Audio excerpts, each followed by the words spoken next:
물리학에서 퀀텀 점프, 대도약이라고 하는 말이 있습니다. 퀀텀 즉 양자라고 하는 것은 에너지에 더 이상 나눌 수 없는 최소한의 부분입니다. 이 양자 특징이 있습니다. 에너지가 주어지면요, 이것이 서서히 우상향하는 것이 아닙니다. 에너지를 쌓고 기다리고 있다가 어느 한순간 마치 계단이 확 올라가는 것과 같이 점프를 하는 것입니다. 도약해버리는 것입니다. 이 순간을 퀀텀 점프다 라고 합니다. 여러분, 코로나19로 많이 힘드시죠? 참 우리나라뿐만 아니라 전 세계가 고통 가운데에 신음하고 있습니다. 그 코로나에 걸려가지고 여러 가지 고난과 또 어려움을 겪고 있는 많은 분들이 계십니다. 어제 미국에서 2,000명이 죽었다, 엄청난 그러한 일이 벌어지고 있지 않습니까? 우리 기도 많이 해서 정말 하나님의 긍휼과 자비, 회복해야 하시는 은혜가 임할 수 있기를 바랍니다. 그런데 우리가 또 한편으로 가만히 생각을 해보면요, 우리나라는 지금 어쩌면 이 상황 속에서 퀀텀 점프를 하고 있는 것이 아닐까라고 하는 생각도 한 부분 해봅니다. 초기에 어땠습니까? 코로나가 엄청나게 확산하면서 벼랑 끝에 몰린 것과 같이 이 나라가 참 위험한 지경에 우리 놓이지 않았었습니까?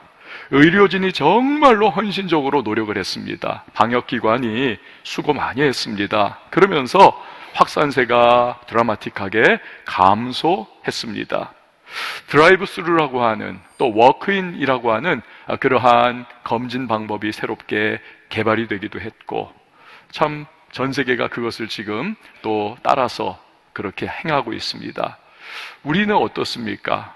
우리가 이 미디어를 통해서 미국도, 유럽도, 일본도, 그 일본은 굉장히 질서가 많은 곳이지 않습니까? 그럼에도 불구하고 가게에 이러한 여러 가지 화장지라든지 이런 것들이 텅 비는 사재기하는 모습들을 봤는데, 우리나라는 특별히 유독 사재기 현상이 없었습니다. 그러니까 시민들의 의식이 굉장히 탄탄해지는 그러한 모습을 보여준 거죠. 이런 부분들을 세계가 주목을 하면서, 야, 한국의 의료 체계가 뛰어나구나, 한국의 시민 의식이 대단하구나, 찬사를 보냈습니다.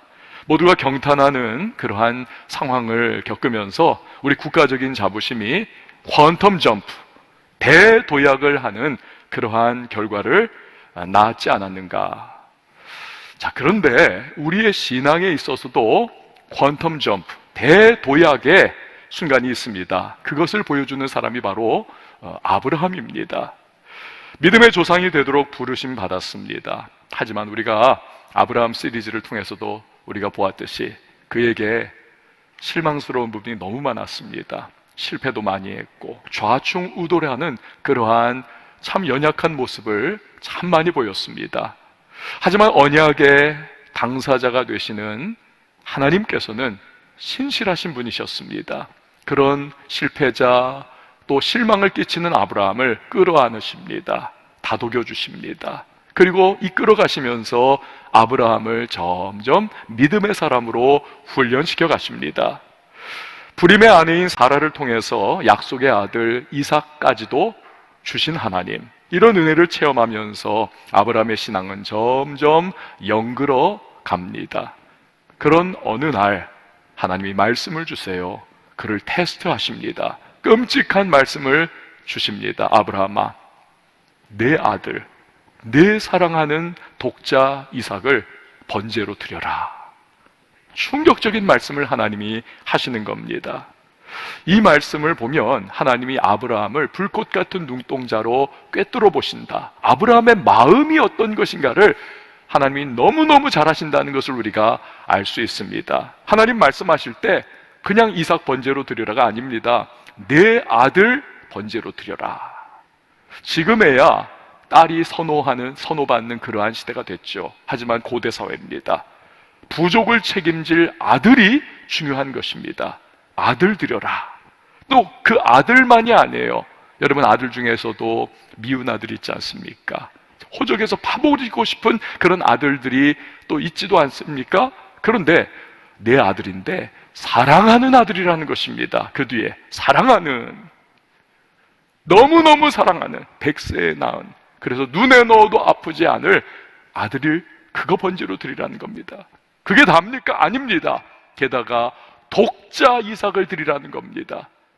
이건 대체 불가한 자식입니다. 이 하나 남은 아들입니다. 하나밖에 없습니다. 그 아들을 번제로 드리라는 것입니다. 이렇게 점층법적인 그러한 하나님의 말씀, 이 아브라함의 마음을 쿡쿡 쑤시면서 하나님께서 지금 시험을 하고 계십니다. 그런데 놀랍죠? 순종합니다. 정말 모리아산에서 이삭을 번제로 드리려고 하지요. 칼을 들어 내치려고 하는 그 순간 하나님이 다급하게 말리시죠. 아브라함아, 아브라함아, 내가 너의 마음을 알았다. 그리고 받았다. 됐다. 합격이야. 너무 감격하신 하나님께서 놀라운 축복을 주십니다. 창세기 22장 16절에서 18절 보면 이르시되 여호와께서 이르시기를 내가 나를 가리켜 맹세하노니 내가 이같이 행하여 내 아들 내 독자도 아끼지 아니하였은즉 내가 네게 큰 복을 주고 내 씨가 크게 번성하여 하늘의 별과 같고 바닷가의 모래와 같게 하리니 내 씨가 그 대적의 성문을 차지하리라. 또 내 씨로 말미암아 천하 만민이 복을 받으리니 이는 내가 나의 말을 준행하였음이니라 하셨다 하니라. 여러분 여기서 한번 생각해 보십시오. 내 아들, 사랑하는 독자 이삭 나에게 번제로 드려라. 여러분, 이러한 상황 속에서 어떻게 아브라함의 신앙이 퀀텀 점프, 대도약의 신앙으로 나갈 수 있었을까요? 하나님이 하라고는 하셨지만 여러분, 누가 이 명령을 순종할 수 있겠습니까? 우리가 말끝마다요, 순종 참 우리가 잘 사용을 합니다만 가만히 생각해 보면 이 순종이라고 하는 것은 마치 깨지기 쉬운 유리잔과 같다는 생각을 합니다. 우리가 처한 환경, 압박해 들어오는 상황들, 내 영적인 상태에 의해서 이 순종이라고 하는 것은 얼마든지 깨질 수가 있는 겁니다. 결심을 했지만 이거 다 깨질 수가 있는 거죠. 그런 점에서 아브라함의 순종이라고 하는 것은 이건 여러분 엄청난 것입니다. 우리는 그 비결을 오늘 본문인 히브리서 11장 17절부터 19절 말씀에서 발견을 합니다. 아브라함은 시험을 받을 때에 믿음으로 이삭을 드렸으니 그는 약속들을 받은 자로 돼 그 외아들을 드렸느니라. 그에게 이미 말씀하시기를 내 자손이라 칭할 자는 이삭으로 말미암으리라 하셨으니 그가 하나님이 능히 이삭을 죽은 자 가운데서 다시 살리실 줄로 생각한지라. 비유컨대 그를 죽은 자 가운데서 도로 받은 것이니라. 과거에 하나님은 아브라함에게 언약을 주셨습니다. 내가 이삭을 통해서 하늘의 별, 바다의 모래와 같은 무수한 후손을 너에게 줄 거야. 그런데 그러한 많은 후손을 낳는 매개가 되는 이삭을 번제로 드려라. 여러분, 이건 명령이 모순되는 명령이 아니고 무엇이겠습니까? 혼돈되는 명령을 하나님이 하시는 것이고, 이 순종은 하나님의 언약을 깨버릴 수 있는 순종을 하라는 것입니다. 너무나 복잡한 이 하나님의 말씀 앞에서 기독교 초기 교부이자 콘스탄티노플의 감독이었던 황금의 입이라고 하는 별명을 가지고 있는 위대한 설교자인 그 누군가요? 크리소스톰, 이런 말을 합니다. 잘 들어보세요. 하나님의 것이 하나님의 것을 거역하고 신앙이 신앙과 싸우며 명령이 약속과 싸웠다. 여러분 아시겠죠?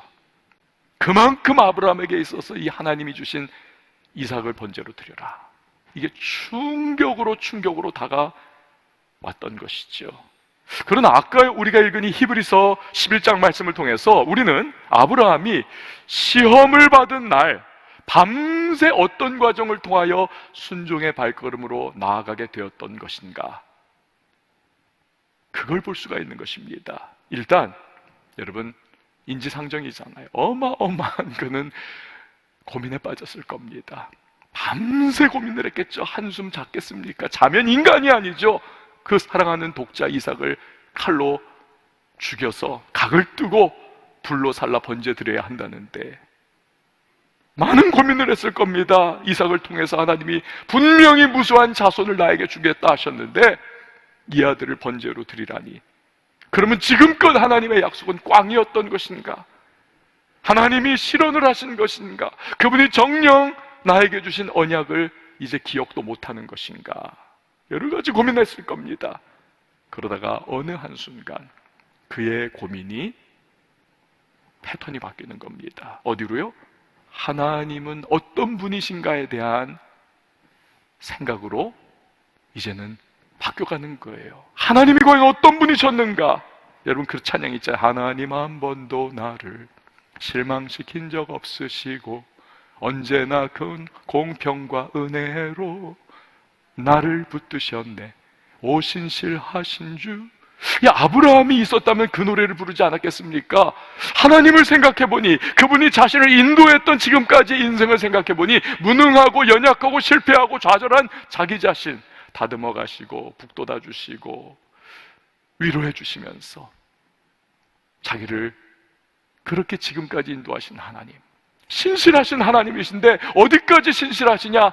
불임의 아내, 이 아내를 통해서 100세 된 자기에게 사랑하는 아들까지 언약을 실천하며 주셨던 그 하나님의 신실하심, 그 고민의 밤이 하나님의 신실하심을 생각하는 순간으로 바뀌는 그때에 아브라함의 마음에 들어오는 생각이 있습니다.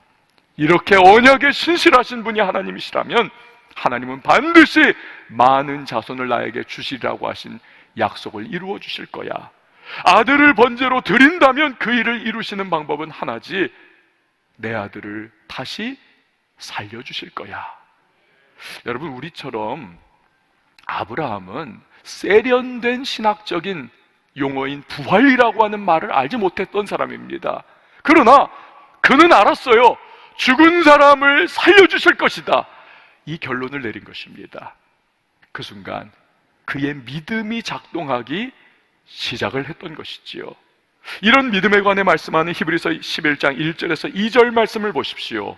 믿음은 바라는 것들의 실상이요 보이지 않는 것들의 증거니 선진들이 이로써 증거를 얻었느니라.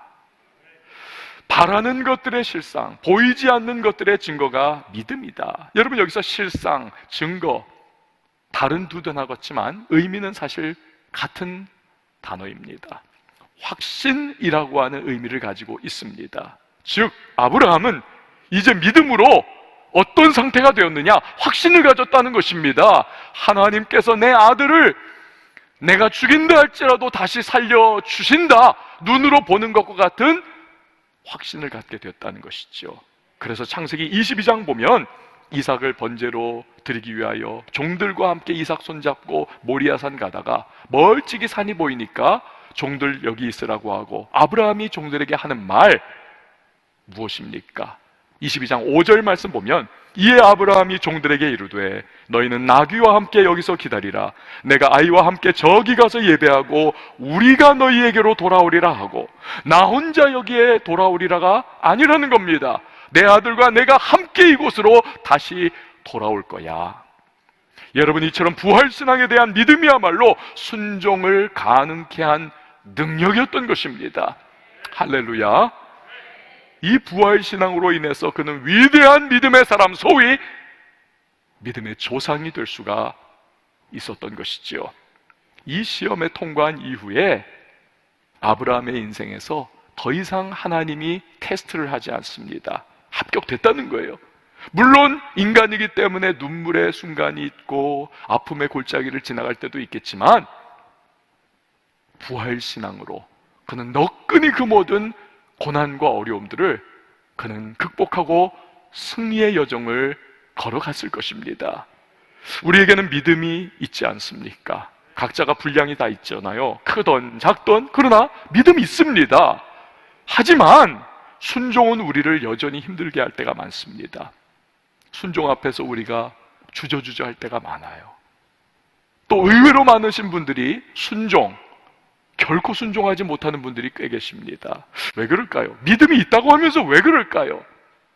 저 멕시코의 인디안 부족 중에 한 부족에게는 믿음이라고 하는 단어와 순종이라고 하는 단어가 같은 단어입니다.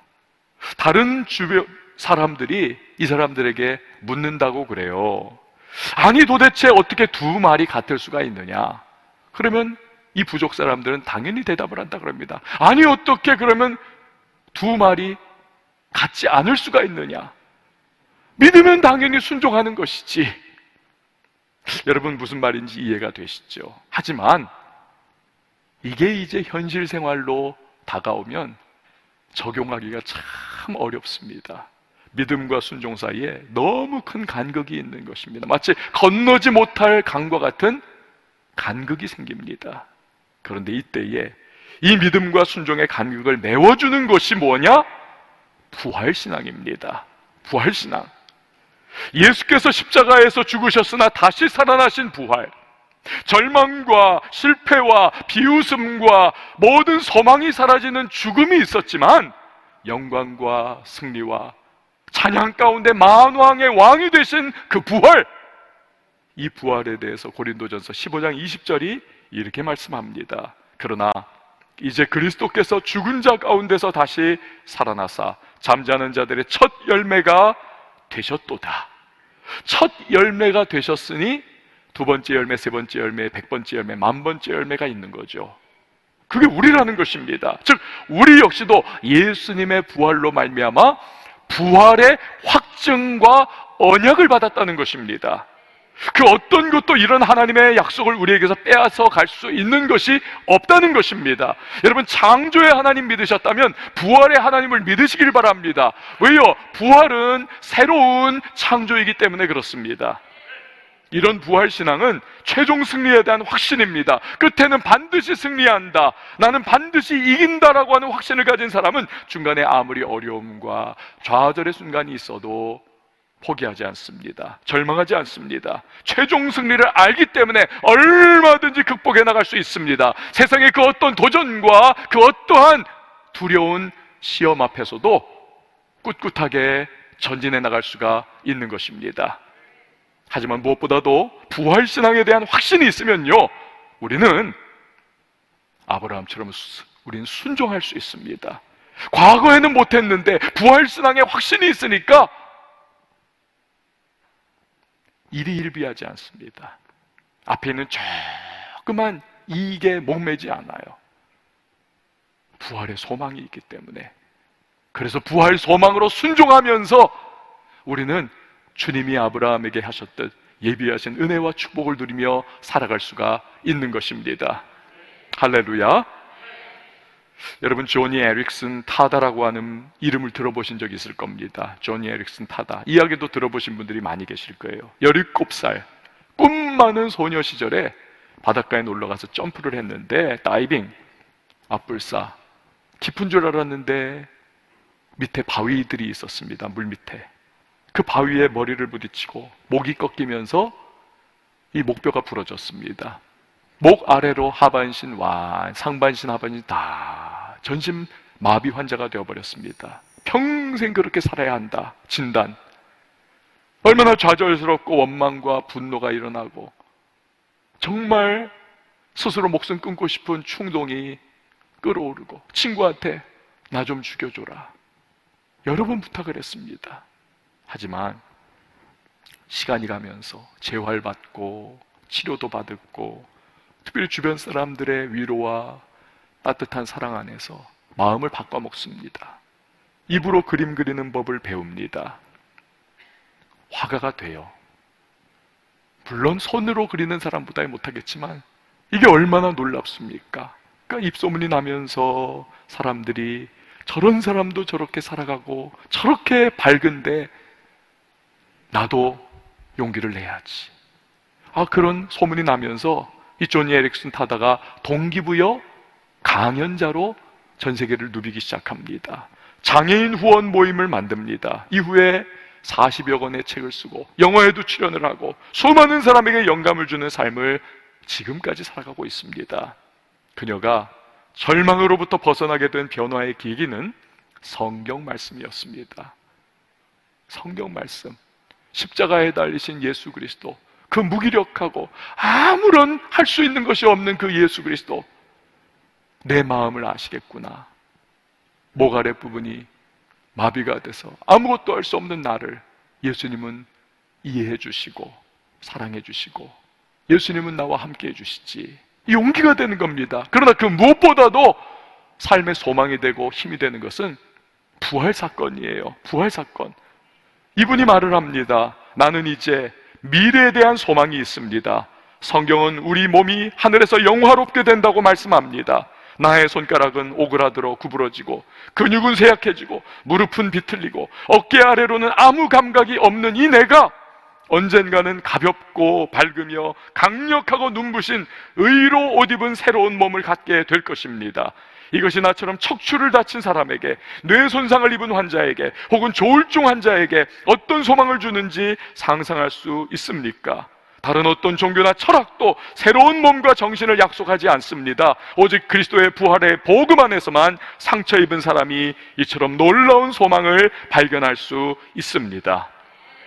사랑하는 여러분, 비참한 인생을 저주하면서 살 수밖에 없었던 한 소녀가 어떻게 오히려 수많은 사람을 격려하고 그 과정 속에 예수를 전하는 복음 전파자가 될 수 있었습니까? 그 비밀은 무엇인가요? 항상 기뻐하라, 쉬지 말고 기도하라, 범사에 감사하라고 하신 주님의 명령을 여러분 순종할 수 있었던 그녀의 비결은 과연 무엇이었을까요? 바로 부활신앙의 능력이었던 것입니다. 저 북한에 지하교회 교인들이 있습니다. 우리가 금요일마다 또 기도할 때마다 북한 지하교회 교인들을 위해서 기도하지 않습니까? 보호해달라고, 지켜달라고. 그런데요, 사실은 통일한국 시대가 되면 그들의 순수하고 순결한 믿음에 우리 남한의 성도들이 부끄러워할 겁니다. 나는 이게 뭔가, 이렇게 자유롭고 안락한 상황 속에서 내 신앙이 이렇게 변질되고 세속화되고 타락했구나. 이게 상대적으로 굉장히 우리가 회개할 거리가 많을 겁니다. 그들이 세례받을 때 듣는 질문이 뭔지 아십니까? 당신은 예수님을 위해 죽을 준비가 되셨습니까? 여러분, 이건요, 어떤 관념적인 질문이 아닙니다. 이건 그냥 어떤 교리적으로 그렇게 딱 만들어서 하는 질문이 아닙니다. 이건 그들의 삶입니다. 오늘 어쩌면 조용하게 혼자서 입을 뒤집어 쓰고 부르는 찬양 소리를 들었던 누군가가 고발해서 처형당할 수도 있습니다. 내일 라디오로 몰래 듣는 극동방송, 저 사람이 그랬대, 그 고발 하나 때문에 처형당할 수 있습니다. 평생을 탄광해서 그렇게 중노동에 시달릴 수 있습니다. 여러분, 그럼에도 불구하고 그들이 세례를 받고 그들의 신앙을 지키는 것이, 그 이유가 무엇입니까? 바로 부활신앙 때문입니다. 나는 죽어도 산다. 그 부활의 영원한 소망이 그들을 그렇게 강하게 만드는 것입니다. 독일의 유명한 신학자 에릭 사우어는 이렇게 말을 합니다. 부활절은 예수님의 부활로부터 시작하여 우리의 부활로 끝난다. 우리는 두 개의 부활절 사이에 살고 있다. 예수님의 부활과 우리의 부활 사이에 살고 있다는 말이다. 그러므로 우리는 예수님의 부활이 주는 믿음, 능력을 가지고 우리의 부활을 향해서 달려가는 그런 사람이다. 사랑하는 여러분, 우리에게 있는 부활신앙이, 이게 생각해보면 볼수록 얼마나 보배롭습니까? 이 부활신앙이 없다면 우리가 얼마나 이 땅에서 소망 없는 사람들로 우리 살아가겠습니까? 바울은 만약에 부활이 없다면 이 땅에서 그리스도인이야말로 가장 불쌍한 자일 것이다. 고린도전서에서 말씀하잖아요. 왜요? 1세기의 크리스찬들을 보십시오. 로마 제국의 어마어마한 핍박 가운데 그들은 살아갑니다. 크리스찬이라고 하는 낙인이 찍히는 순간부터 공동체로부터 쫓겨납니다. 도시에서 그들은 쫓겨나 저 비난한 개발되지 않은 광야와 같은 곳으로 나가 따로 살아야만 합니다. 매매가 다 끊겨요. 주고 팔 수 없고 장사도 다 그만둬야 되고 아무도 거래를 안 해줍니다. 어딜 가도 조롱과 배척이 있고 심지어 사자밥이 되고 검투사에게 등 떠밀려서 대결해야 되는, 그러다 죽을 수밖에 없는 영광스러운 천국의 부활이 없다면 여러분 이 세상에서도 얼마나 비참한 인생, 그리스도인은 가장 불쌍한 인생이라고 그렇게 말씀을 했던 것입니다. 하지만 예수님은 우리에게 이렇게 말씀하십니다. 요한복음 11장 25절 보면 예수께서 이르시되 나는 부활이요 생명이니 나를 믿는 자는 죽어도 살겠고, 나는 부활이요 생명이니 나를 믿는 자는 죽어도 살겠고. 여러분, 우리에게는 부활이 있습니다. 이 믿음이 우리를 승리하게 만드는 것입니다. 요한일서 5장 4절 무릇 하나님께로부터 난 자마다 세상을 이기느니라. 세상을 이기는 승리는 이것이니 우리의 믿음이니라. 이 부활의 믿음이 우리를 어떠한 고난과 세상의 유혹과 도전과 파도와 같은 문제 가운데서도 우리를 승리하게 만들어 주실 줄 믿으시기를 바랍니다. 여러분, 오늘날 우리는 복잡한 현실을 살아가고 있습니다. 인생이 힘들죠. 억울한 일 당할 때도 많습니다. 1세기와는 비교할 수 없지만 그래도 오늘 이 시대에도 우리가 예수 믿는다는 것, 교회 다니는다는 것 때문에, 내가 신앙 가지고 있다는 것 때문에 코너에 몰릴 때가 종종 있습니다. 아브라함처럼 불같은 순종의 테스트 받을 때도 있습니다. 그때 해답이 무엇입니까? 부활신앙인 것입니다. 부활신앙이 우리로 승리하게 만들어 주실 것이고, 부활신앙 붙잡고 나갈 때 우리는 소망 가질 수 있고 우리는 담대할 수가 있는 것입니다. 삶의 최후의 절망은 죽음이 아닙니까? 그런데 이 절망을 극복해낸 것이 부활이 아닙니까? 부활신앙으로 무장할 때 그러므로 우리는 어떠한 절망도 능히 극복하고 승리할 줄 믿으시기를 바랍니다. 부활이라고 하는 헬라어는 아나스타시스입니다. 아나스타시스, 두 개의 단어가 합쳐진 단어인 문장이에요. 여러분, 다시라고 하는 아나라고 하는 헬라어와 일어나다라고 하는 뜻의 히스테미라고 하는 단어가 합쳐진 말이 아나스타시스, 다시 일어나다, 부활이라고 하는 단어입니다. 그렇습니다. 부활신앙을 가진 사람은 예수 그리스도가 다시 일어나셨듯 우리도 어떠한 고난과 시련과 역경에서도 다시 일어나게 될 줄 믿으시기를 바랍니다.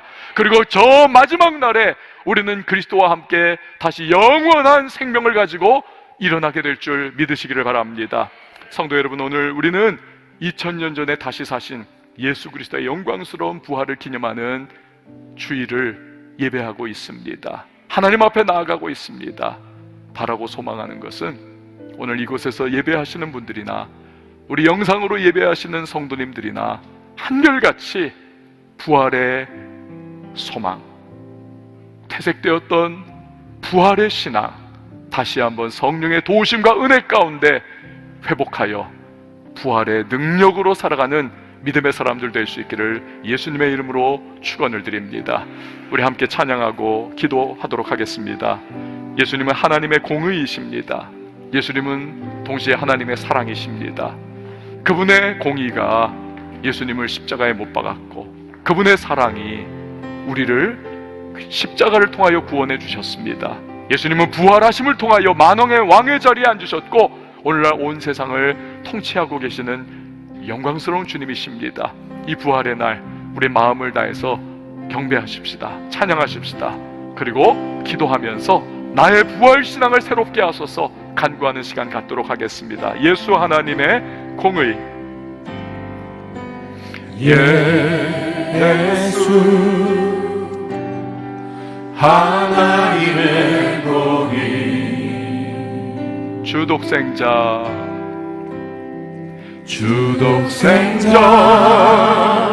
그의 나라 임하시네.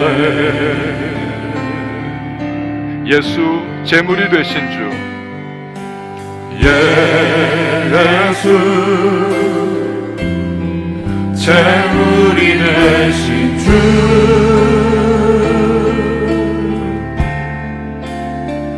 영광 주께 그의 나라 임하시네 주의 나라 영원하며 주의 나라 영원하며 그의 영광 무궁하리 그의 영광 무궁하리 왕의 위엄과 능력이 이제 임하였으니 주의 주권과 주의 주권과 주의 통치와 주의 나라 힘과 권세 임하네 예수 하나님의 복이 예수 하나님의 사랑 예수 하나님의 사랑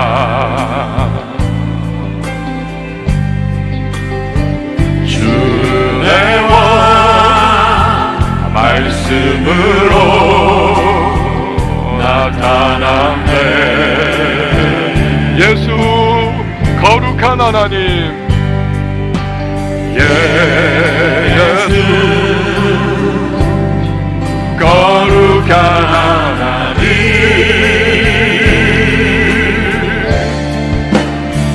영광 중에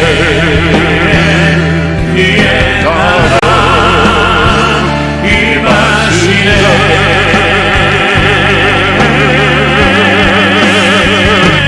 주의 나라 영원하며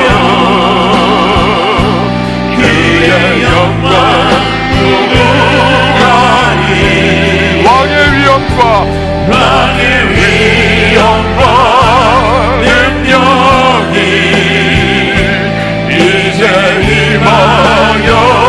임하였으니 아멘 주의 주권과 주의 통치와 주의 나라 힘과 권세 임하네 예수 하나님 주의 나라 영원하며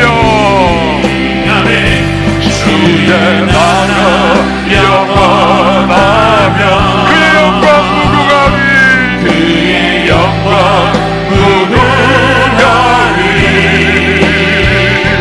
왕의 위엄과 능력이 이제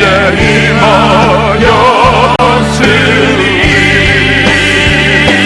주의 주권과 주의 통치와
시간에 기도하며 나갈 때에 예수 그리스도 그분의 죽으심, 그러나 그분에게 부활하심이 우리에게 약속으로 주어져 있습니다.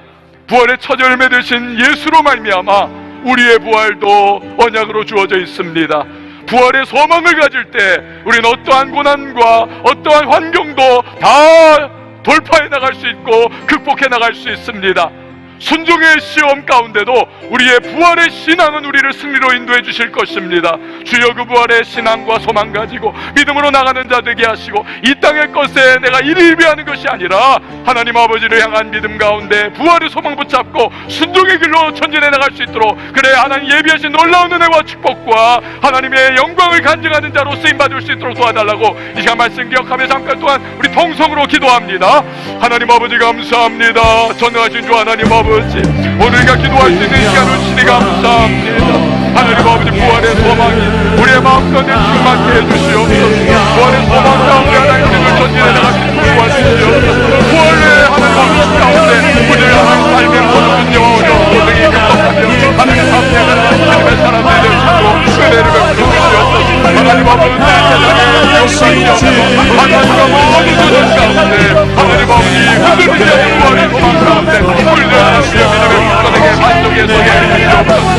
하나님이여 순종의 어려움과 환경 속에서도 하나님 부활의 소망 가운데 우리에게 믿음이 하나님 앞에 순종하며 나갈 수 있는 주님의 사랑으로 쓰임받게 해주시옵소서. 거기에 우리 하나님의 축복이 있고 거기에게 은혜가 있사오니 나한테는 주님의 사랑을 주시옵소서. 건강의 주가 우리를 함께하고 있는 상황 속에서도 우리 하나님 아버지의 영원한 부활의 소망을 가지고 하나님 아버지께 드리는 자가 되지 않으시고 믿음의 끝까지 서고 하나님 아버지 순종의 길을 걸어가며 예배자 되게 하시고 기도자 되게 하시고 우리 하나님 되게 하시고 하나님 아버지 환경 상황에 기다리는 것이 아니라 믿음의 완전히 굳건하게 하늘과 사람 되게 하시옵소서. 하나님 아버지, 부활의 영광스러운 이 주일에 예수 그리스도 부활의 첫 열매 되신 주님으로 말미암아 나의 부활이 확정되어 있다는 사실을 기억하며 믿음의 반석 위에 서서 굳건하게 나아가는 하나님의 백성들이 되게 하여 주시옵소서. 순종의 시험의 순간 부활의 소망, 그 믿음 가지고 우리 하나님 기뻐하시는 순종의 발걸음, 그리고 예비하신 은혜와 축복을 누리는 주님의 백성들로 살아가게 하여 주시옵소서. 코로나19로 우리가 압박당하고 마음이 두려움 가운데 놓일 때마다 영원한 주님의 그 부활이 나에게 있음으로 말미암아 용기를 내고 부활의 소망마저 주신 하나님이 나를 반드시 붙들어 주신다는 확신 가운데 우리 매일의 하루하루를 힘차게 나아가는 주의 백성들이 되게 하여 주시옵소서. 예수님의 이름으로 기도하옵나이다. 아멘. 할렐루야. 우리에게 부활의 확신 주시고 소망 주신 주님께 감사의 박수 올려드립니다. 주님을 찬양합니다.